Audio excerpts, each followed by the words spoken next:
And what is up, guys? Technicals Tinkers, welcome back to the vlog. If you're new to the channel, uninitiated or unfamiliar, I do 3D printing here at home. Stuff I need around the house, stuff to sell on the internet, exhibition prints, highlighting new products, just kind of a menagerie and a potpourri of 3D print stuff. I'm basically still a novice. If you're interested in any of those things and want to follow along in the process, be sure to subscribe to the channel. What have I got going on today? Well, you know, I'm phoning this one in, and that's kind of how I do during the summer. I do a lot of stuff outside, fix stuff around the house and whatnot, so I'm doing 3D print stuff, but at the same time, I'm trying to juggle all these other things, and you know, it can get a little bit hectic. I've got a million zillion things going on. The printers are quiet currently, but we did finish up on some major projects, and we've got a lot of major projects that we're kind of falling behind on a little bit. So let's run through and see what I got. So many, I literally got to write them down to like go through this vlog. So I'm working on several proper videos, and if you're a fan of the channel, you know, like my proper videos, they're not like highly polished proper videos like a proper YouTuber would do. It's my best effort at it, or at least the lowest amount of effort I can get. So let's run through that. So the Dummy 13 dog exclusive sneak preview. This dog is going to be featured in the Infinity Flow S1 video because I was able to print it, get it successful. I figured out the problem with it, and again, as an exclusive sneak preview, it was actually the filament cutters. So the filament cutters are a new product, and they're like kind of still fine tuning those in. And as it turns out, I think I got some B-roll here. Go for that. Yeah, it was off completely. So that's gonna be part of the main video, and I don't fault them for that because they were like, this is a new thing, do you wanna check it out? And I'm like, sure. So I kind of had no idea any better or worse. But I shortened up the tube on the Orangestorm Giga, and it was working fine, but it had that failure again. And then, as you can see, and you probably saw in the B-roll, it was just catching on the blade. So I took those off, put the spools back in, works fine, worked great.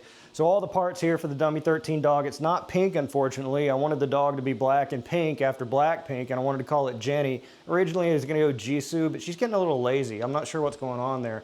Jenny, I mean, she's forever the bae, so didn't have enough pink to do it, so now we got red dog. Guess I'm just gonna call him Satan. So, let me know in the comments below what the name of the Dummy 13 dog should be. I should probably think of a name for the life-size Dummy 13, but the dog, black and red, kind of a cool combo, pops a little bit. This is a smaller 300% version, but I'm currently filming a time lapse of me assembling this thing, and I'm running into a lot of the same errors because I didn't do the two-part solution that I'd done previously where I broke the model up and screw it together. This tail section, I forgot to do that, and it's the cup and balls, and they fit together fine except for this one tail section. I'm having a real tough time with it, so I'm gonna have to break out the butter or the Astroglide or something to get this on there because I don't want to crack the model. I haven't gone into the paws or anything yet, or the legs. I know that previously when I was assembling it, these hip cups, these were a bear as well. So gonna be working on that, doing a time lapse for that, doing the video on the Infinity Flow S1 because they were very kind. They've been very good with me. They're actually sending me another unit that holds 5 kilogram spools because they were asking me, do I want that? I'm like, yeah, I'm trying to get this video done. So it's on the way. I'm hopeful by the time I go into like the edit or whatever, I can feature that because, you know, you can get the Infinity Flow S1. If you want one, link in the description below. It's working out great, just those few hiccups. And that's the kind of thing with the vlog. It's like, you see me going through the process. You know, I don't know if for better or worse. I don't know if sponsors like that. You know, if they just want me to stamp out a video where it just, after I figure out how it's supposed to work, or if you guys enjoy it, because I'm obviously more loyal to you guys because I want more subscribers. But it works great. So don't take anything from the previous video as like, you know, this is a terrible product, because it was just, you know, the new thing, the filament cutters were abrading on the filament, and the tube was kind of too long as well, you know, and that's just character. That's just the Orangestorm Giga. It comes with the territory. So working on that, hopefully get that done. What's next? I'm A1 over here, my Bamboo A1. Last vlog I was talking about how I wanted to copy, just completely rip off and steal the intellectual property of Freaky 3D and how he does his time lapses. So I've been really trying to work on that because this little shutter button that I got, what you do is you print a bracket that goes on the A1. I might put a link in the description below. I might not because I don't want anyone else to do this because I want to stand out. Anyway, the bracket goes over here on the side, and you edit the G code to where after every layer, it goes to home and just touches that button, which triggers on your phone, iPhone, Android, whatever, in a stop motion sort of app, and then you put them all together. I was able to get a print. I fixed the A1, the AMS hub is in place. Show that time lapse.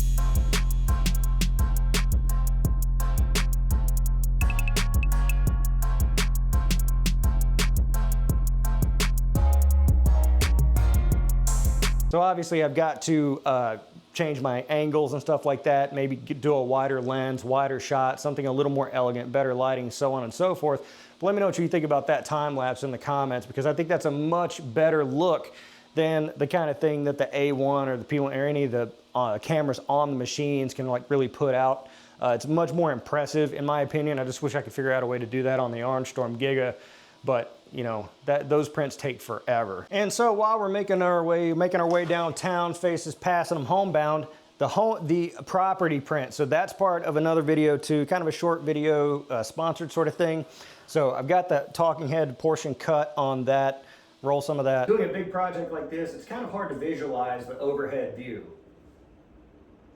So this is the last version that I printed, but I think I'm gonna go back to the drawing board once I have more time and just make it a little more boxy, a little more voxely, I guess you could say, just so it's standardized, because if I can do that, then I can get a better, the point of this is to give an idea of what I wanna do project-wise in the future.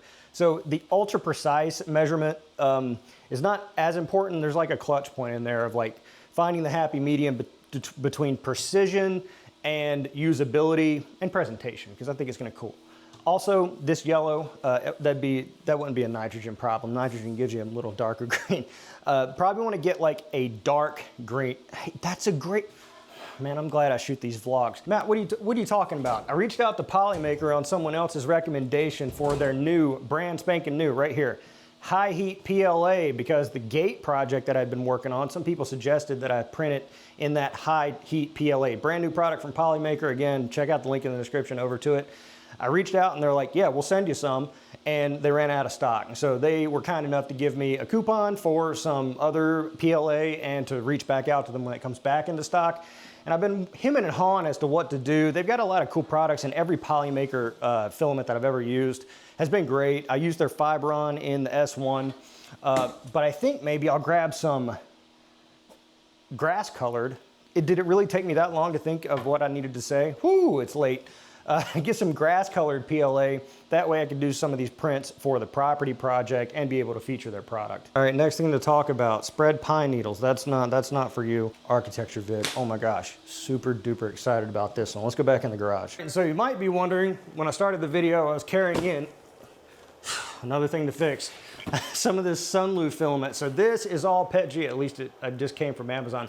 Yeah, it's black PETG, and I got 8 big stinking kilos of black PETG. Why would you need 8 kilos of black PETG? Well, your boy was recognized. Man, it is late, isn't it? The coffee's not kicked in yet, the midday coffee. I received an email from a posh, professional architecture firm in the big city of New York City asking about the Orangestorm Giga. Now I get emails about the Orangestorm Giga often, which there are way smarter people out there, guys, that know about the Orangestorm Giga versus me, but I'm just so affable, I'm such a personality, I'm so easy to talk to. People just want to be around me. I'm magnetic. This firm is looking to 3D print. They want to get some Orangestorm Gigas to print certain items that they're going to use in their architectural firm for their various clients. I'm not like too versed on exactly what it is, and I'm not giving too much away.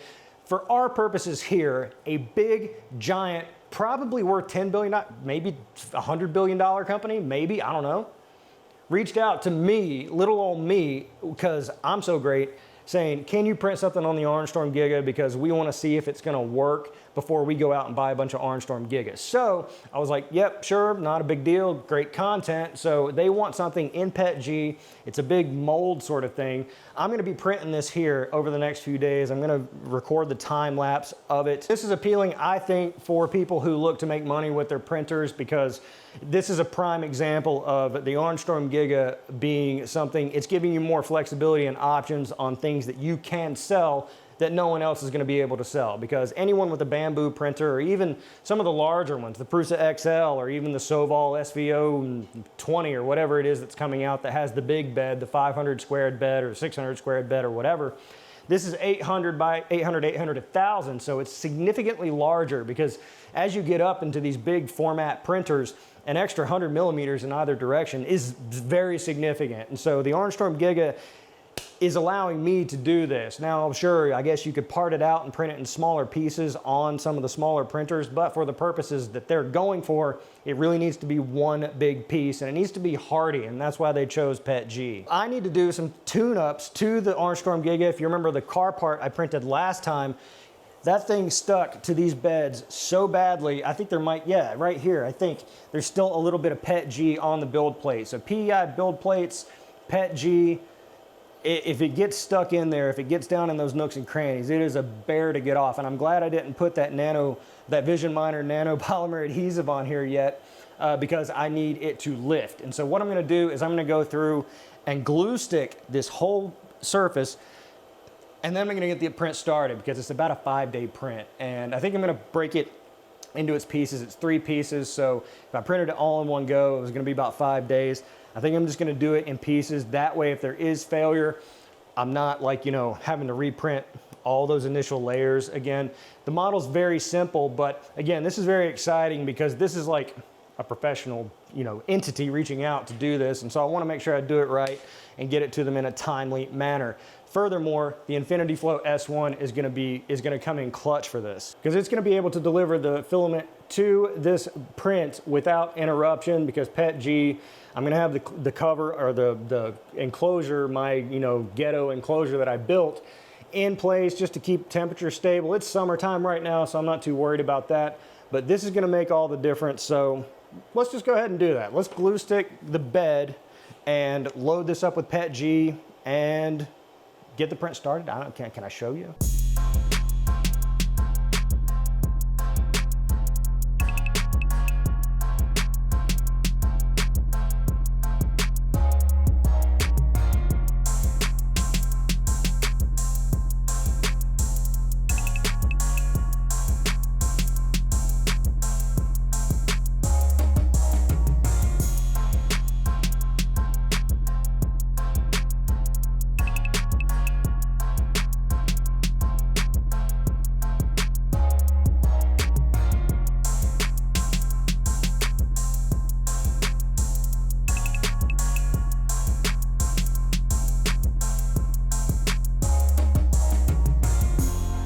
So we're all loaded up with PETG in the Infinity Flow S1. 2 spools here, plenty of spools left to go. So I guess let's just go slice this thing and get this show on the road. So we'll probably want to save that for next time. I'm not sure if I'm supposed to show the model yet, because I know it's got to have more conversations there, but gonna get that started printing, gonna continue to work on all these other projects and try to deliver all these things in a timely manner. Again, hope you like this sort of behind the scenes, I guess, sort of thing, of because it encompasses sort of the YouTubing as well as the 3D printing, because that's what I'm doing. I'm sure you don't want to see me install the irrigation system and spread pine needles out in the yard, but if you are interested in that, check out, no, I'm just kidding, I don't have another channel. Matt does yard work.